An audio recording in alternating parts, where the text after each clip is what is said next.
इसमें मैं आज बताऊंगा एक समानांतर प्लेट संधारित्र की चर्चा करूंगा। Parallel plate capacitor, parallel plate capacitor की चर्चा आज का जो मुख्य टॉपिक है वह है पैरेलल प्लेट कैपेसिटर।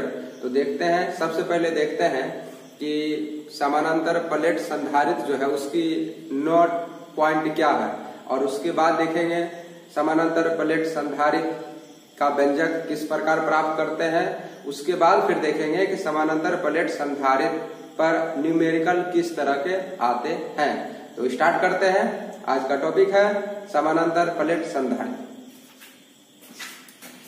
सबसे पहले इसमें नोट हम लोगों को याद रखना होगा, खासकर आप लोगों को याद रखना होगा। इसमें बड़ा परेशानी होती है, बड़ा परेशानी इसलिए होती है कि बिहार बोर्ड का जहां तक परीक्षा की बात है तो उसमें क्या है कि लॉन्ग क्वेश्चन, शॉर्ट क्वेश्चन और ऑब्जेक्टिव क्वेश्चन पूछे जाते हैं, जिसमें से इसका जो प्रूफ किया जाता है लॉन्ग क्वेश्चन, उसमें प्राय विद्यार्थी का दिक्कतें होती है।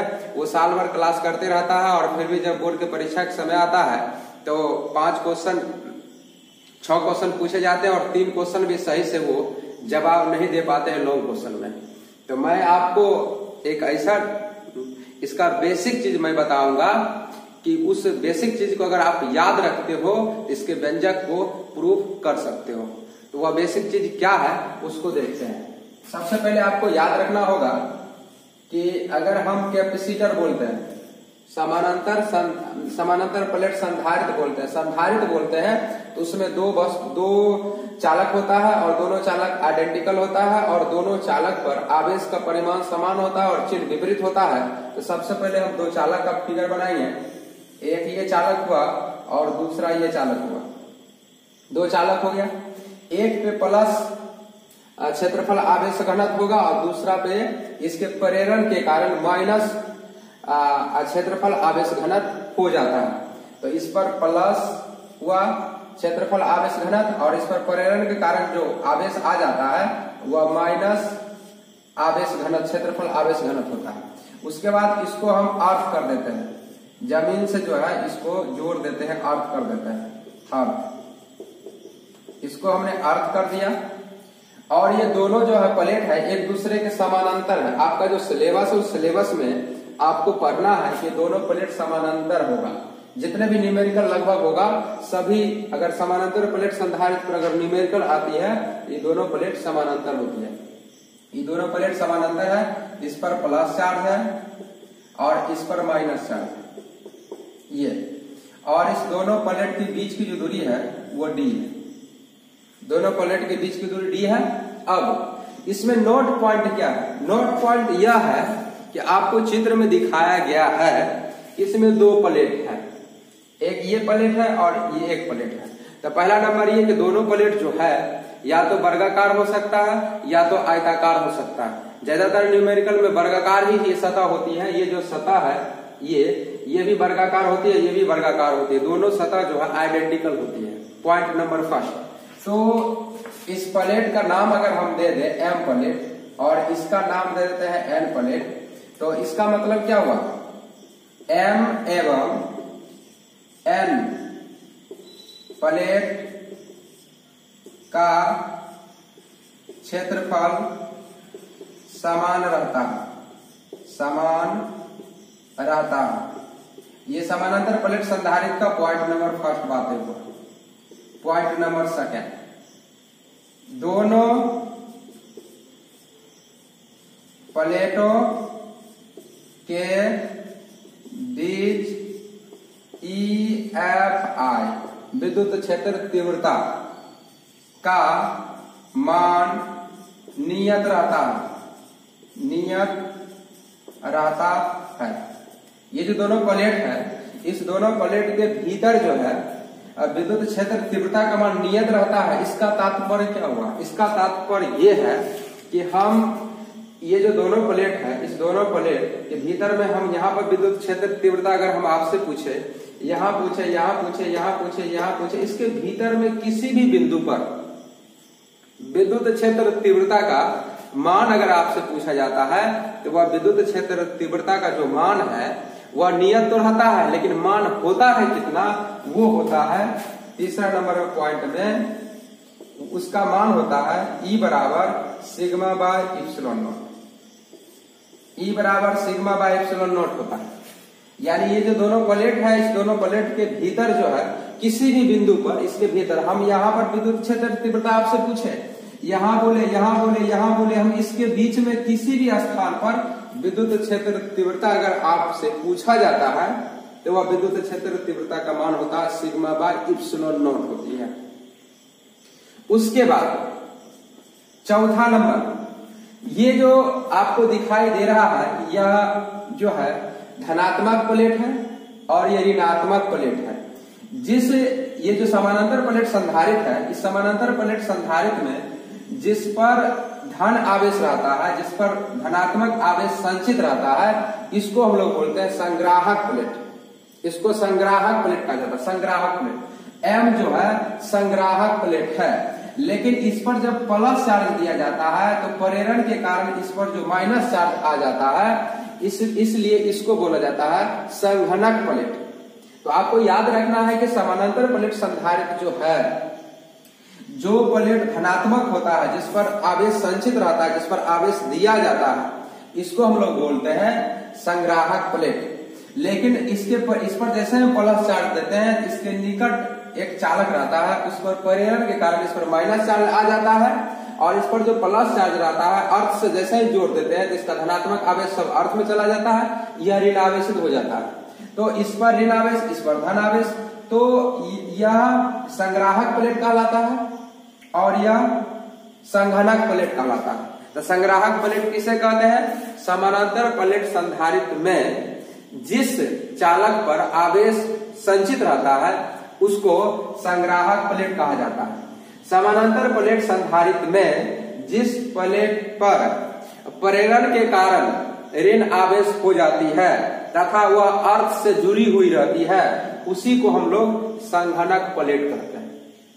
तो यह संग्राहक प्लेट, यह संघनक प्लेट, इस दोनों प्लेटों के बीच विद्युत क्षेत्र तीव्रता का मान नियत रहता है और उसका मान E बराबर सिग्मा बाय इप्सिलॉन नॉट होती है।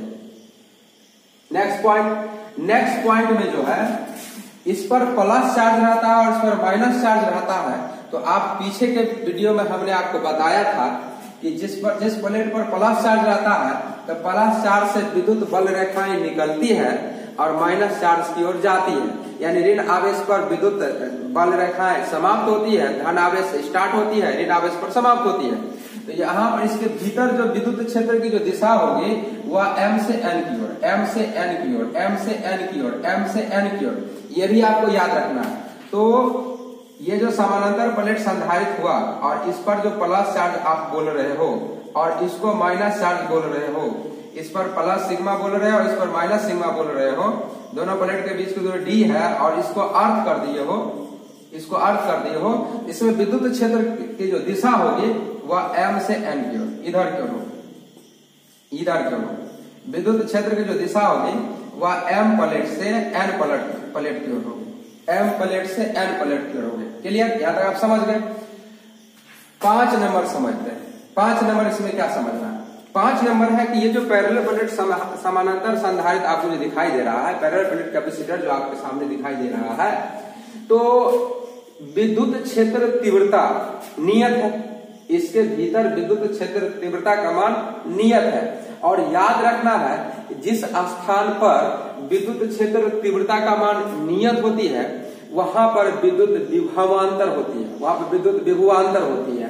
तो इस प्लेट पर और इस प्लेट पर यहाँ पर प्लस चार्ज जहां पर रहता है उसको हम लोग हायर पोटेंशियल बोलते हैं, जहां पर माइनस चार्ज रहता है उसको लोअर पोटेंशियल कहते हैं। और हायर पोटेंशियल लोअर पोटेंशियल के कारण ही इसमें से विद्युत क्षेत्र की दिशा जो है प्लस चार्ज से माइनस चार्ज की ओर, प्लस चार्ज से माइनस चार्ज की ओर, प्लस चार्ज से माइनस चार्ज की ओर, इस दोनों पर जो है विद्युत बल रेखाएं जो है वह धन आवेश से स्टार्ट होती है, इस धनात्मक प्लेट से स्टार्ट होती है, ऋणात्मक प्लेट पर जाकर समाप्त होती है।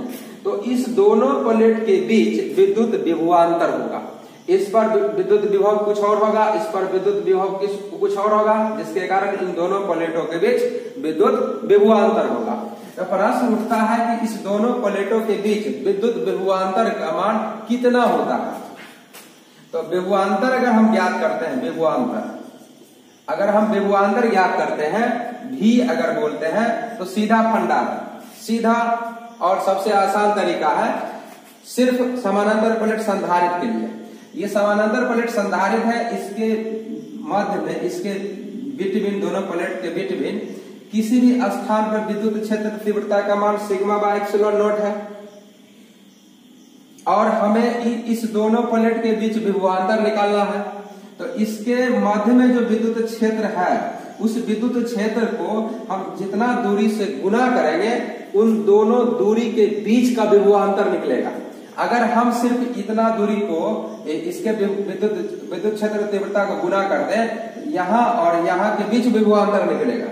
लेकिन हम यहाँ से यहाँ तक के दूरी को इस विद्युत क्षेत्र तीव्रता से गुना कर देते हैं, तो हमें ये जो दोनों प्लेट है, इस दोनों प्लेट के बीच हमें विद्युत विभवांतर ज्ञात होता है।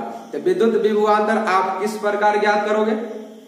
सिर्फ समानांतर प्लेट संधारित्र में जो सबसे आसान तरीका है, समानांतर प्लेट संधारित्र, समानांतर प्लेट संधारित्र, समानांतर प्लेट संधारित्र के दोनों प्लेटों के बीच जो विद्युत क्षेत्र तीव्रता का मान नियत है, उस विद्युत क्षेत्र तीव्रता के मान को हम दोनों प्लेटों के बीच की जो दूरी है उससे गुना कर देते हैं, हमें दोनों प्लेटों के बीच का विभवांतर ज्ञात हो जाती है।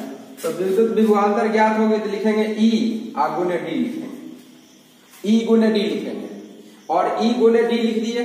ये विद्युत विभवांतर का ज्ञात करने का फॉर्मूला होगा।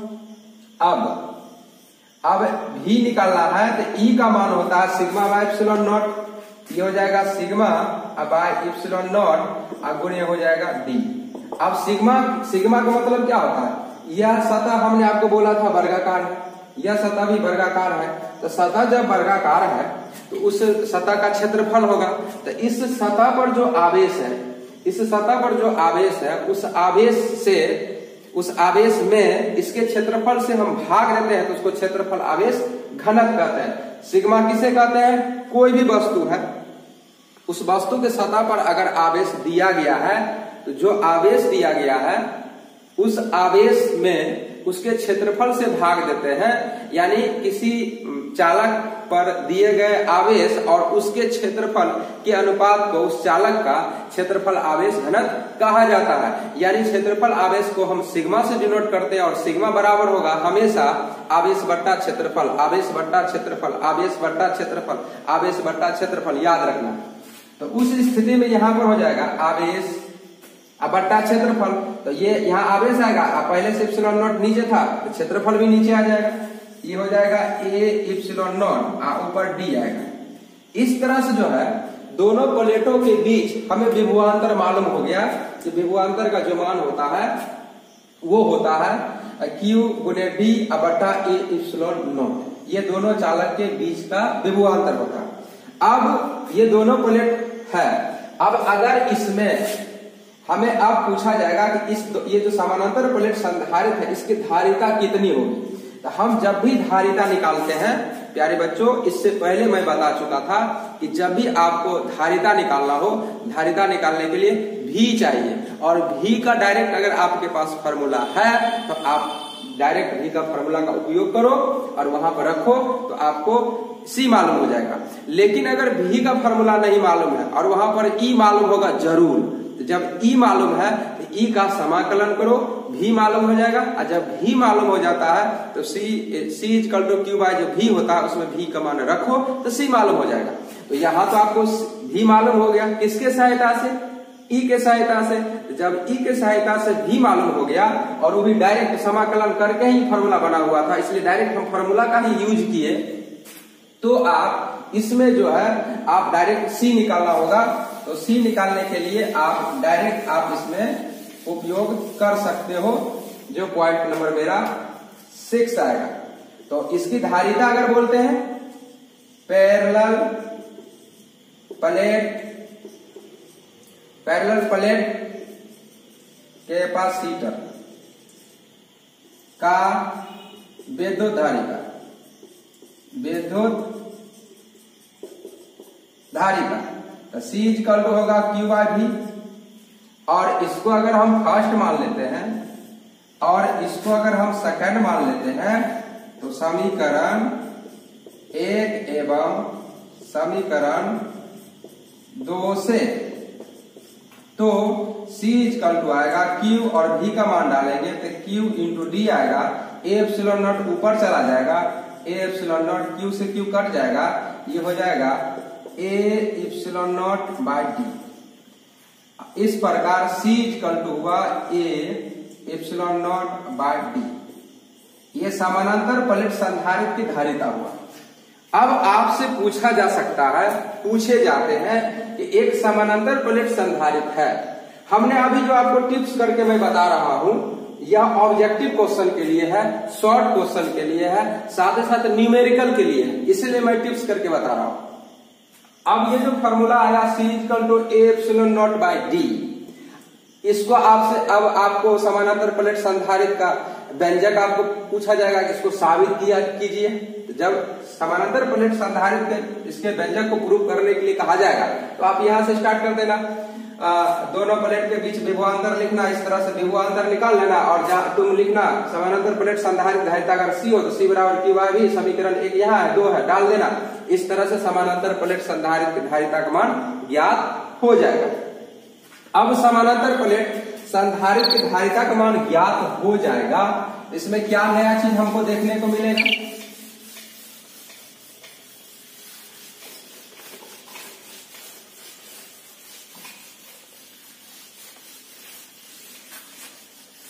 समानांतर प्लेट संधारित्र उसकी धारिता के मान को क्या देखने को मिला?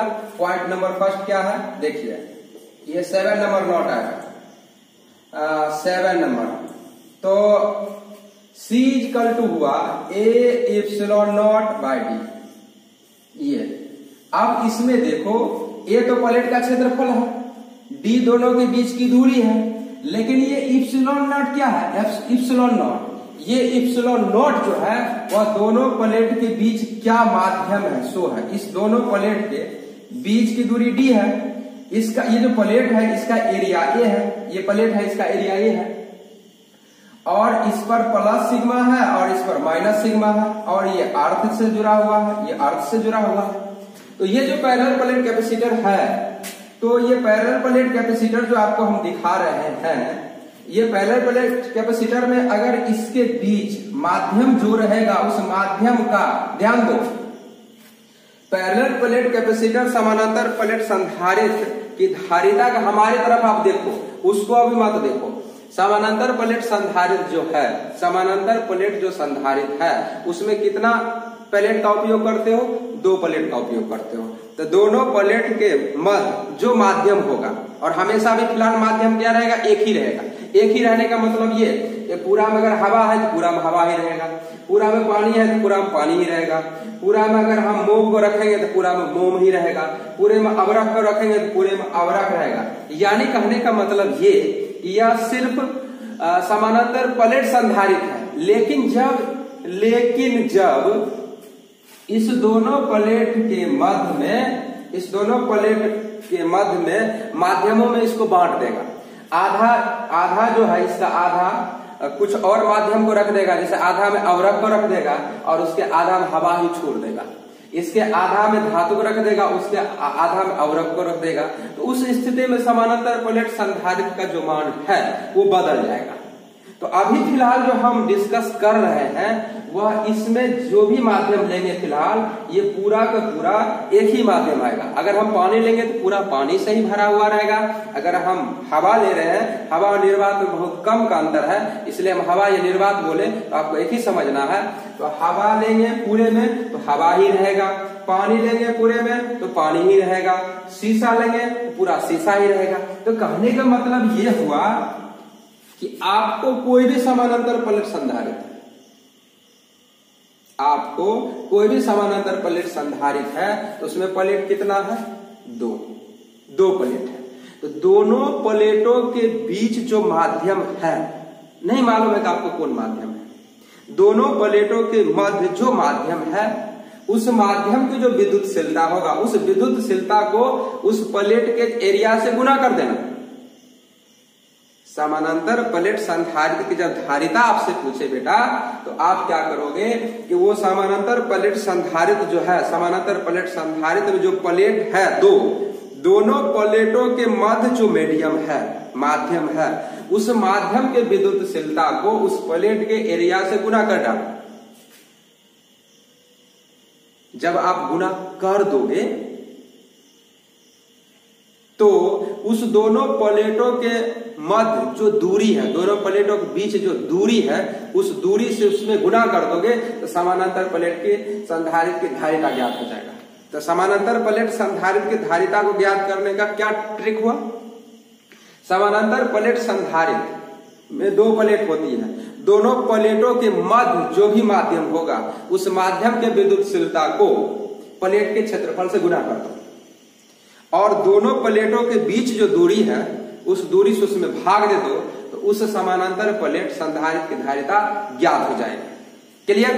तो अभी फिलहाल जो है एग्जाम्पल के तौर पर अगर हम इसकी बात करेंगे, एग्जाम्पल के तौर पर अगर हम इसकी बात करते हैं, इस दोनों प्लेटों के बीच दूरी d है, इसका एरिया a है, इसका एरिया है और दोनों प्लेटों के बीच की दूरी d है। तो इस दोनों प्लेट के बीच की दूरी d है और इसका एरिया a है, तो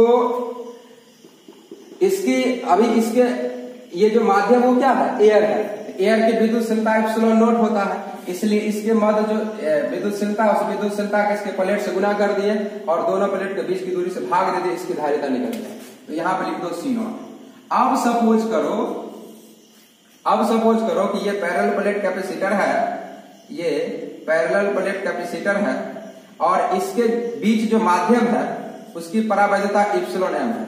हमें नहीं मालूम कौन सा मीडियम है, तो एप्सिलॉन m लिख देते हैं। अब एप्सिलॉन m लिख दिए और इसके बीच की दूरी d है और इसका एरिया a है। अब अगर विद्युतशीलता अगर हमसे पूछा जाता है तो विद्युत धारिता, तो C इक्वल टू लिखोगे, Cm इक्वल टू लिखोगे a एप्सिलॉन m अब बाय d लिखोगे। अब आपके माइंड में आ रहा होगा कि सर यहाँ एप्सिलॉन m क्यों लिखे, सॉरी Cm क्यों लिखे? जो मीडियम रहेगा उसकी धारिता को Cm बोलेंगे। अगर इसके अंदर पानी रखोगे तो यहाँ पानी का विद्युतशीलता आएगा, यहाँ पानी जब रहेगा इस दोनों प्लेट के बीच तो उसकी विद्युत धारिता कितनी होगी? 100 आएगा। समझ गए? अब अगर हम बात करें कि ये पैरेलल प्लेट कैपेसिटर है समझाने के दृष्टिकोण से, और इसमें हम वाटर को डाल दें, वाटर ये पूरा पानी से भरा हुआ और पूरा पानी से भरा हुआ और इसके बीच की दूरी d है और इसका एरिया तो हमेशा a ही लेते हैं।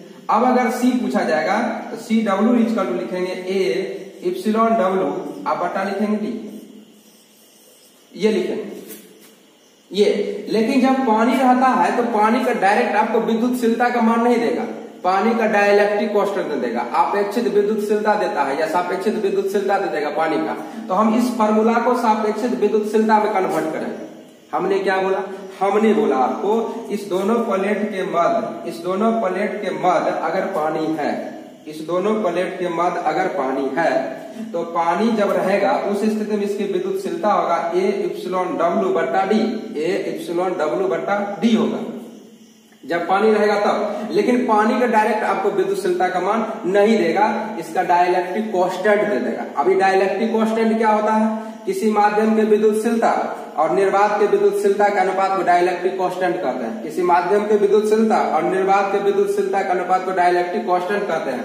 यानी K बराबर होता है किसी माध्यम के विद्युतशीलता और निर्वात के विद्युतशीलता के अनुपात को डाइलेक्ट्रिक कांस्टेंट कहते हैं। अगर हम पानी की बात करेंगे तो K इक्वल टू होगा एप्सिलॉन W बटा एप्सिलॉन नॉट। ये अब इसमें से एप्सिलॉन W अगर निकालते हैं तो K हो जाएगा एप्सिलॉन नॉट। ये अब ये एप्सिलॉन W की जगह पर ये मान रख दो, ये हो जाएगा CW इक्वल टू a गुने K एप्सिलॉन नॉट बटा d। अब इसको सीधा करोगे तो a एप्सिलॉन नॉट बटा d गुने क्या हो जाएगा K। अब देखो यहाँ पर क्या नया चीज आ रहा है, नया चीज ये आया ये जो पैरेलल प्लेट कैपेसिटर है, इस दोनों पैरेलल प्लेट कैपेसिटर में पानी का डाइलेक्ट्रिक कांस्टेंट डायरेक्ट दे देगा और जब इसके अंदर हवा भरा हुआ था तो उसकी विद्युतशीलता दे देगा। जब हवा भरा हुआ था दोनों प्लेट के बीच तब उसकी विद्युतशीलता दे देगा, यानी C नॉट का मान दे दिया। अब इसका अंदर अगर पानी को रखेंगे तो उसका डाइलेक्ट्रिक कांस्टेंट दे देगा। तब आपसे पूछेगा कि जब पानी इसके अंदर है तो इसकी विद्युतशीलता का मान कितना होगा। जैसे फॉर एग्जाम्पल एक समझ लो, एक एग्जाम्पल लेते हैं, एक एग्जाम्पल। जैसे सपोज करो कि इसके बीच एयर भरा हुआ, एयर, और जब एयर भरा हुआ इसकी विद्युतशीलता है C0 = 4 माइक्रोफैराड, 4 माइक्रोफैराड है। अब आपसे कहेगा कि एक संधारित्र, एक समानांतर प्लेट संधारित्र है जिसकी धारिता 4 माइक्रोफैराड है, एक समानांतर प्लेट संधारित्र है जिसकी धारिता 4 माइक्रोफैराड है। इसका मतलब यह है कि समानांतर प्लेट संधारित्र के मध्य में एयर यानी निर्वात भरा है, और जब निर्वात है तो उस स्थिति में इसकी धारिता 4 माइक्रोफैराड दे दिया। अब कहेगा कि इसको जो है 6 डाइलेक्ट्रिक कांस्टेंट वाले माध्यम से इसमें भर दिया गया पूरा। तो कहेगा कि जब इसके अंदर 6 डाइलेक्ट्रिक कांस्टेंट यानी 6 सापेक्षिक विद्युतशीलता वाले पदार्थ से इसको पूर्ण रूप से भर दिया गया तब इसकी धारिता कितनी होगी। तो अब इसके अंदर पूरा कौन आएगा, K = 6 आएगा। अब इसकी विद्युत धारिता कितनी होगी। देखो विद्युत धारिता निर्वात में था उसको कितना से गुना किए थे, K से। इसका डाइलेक्ट्रिक कांस्टेंट कितना है 6। तब इसकी विद्युत धारिता हो जाएगा Cm = 6 × 4 यानी 24 माइक्रोफैराड। पर आधारित जो क्वेश्चन पूछा जाएगा वो आप बना सकते हैं, ठीक है। तो नेक्स्ट वीडियो में फिर हम समानांतर प्लेट संधारित्र पर ही आधारित क्वेश्चन लेकर उपस्थित होते हैं।